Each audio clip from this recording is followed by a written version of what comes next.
चलो तो पीछे पीछे हटो ना, हटो पीछे।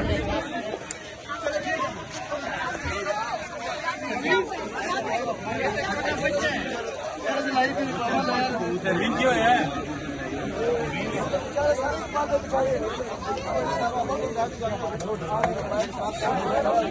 मेरे साथ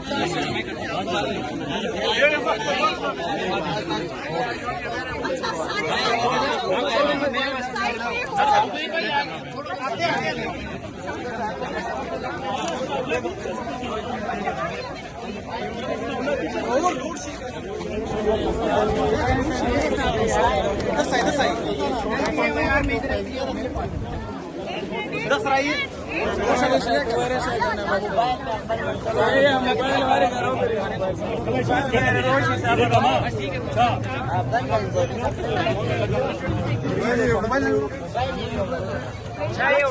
उसने कहा है ना, उसने बोला कि मैं पी रहा हूँ। आप लोग क्या हमें ये काम करने के लिए आते हो? इमरान खान को बदनाम करने के लिए आ रहे हो? उसने कुछ बोला है?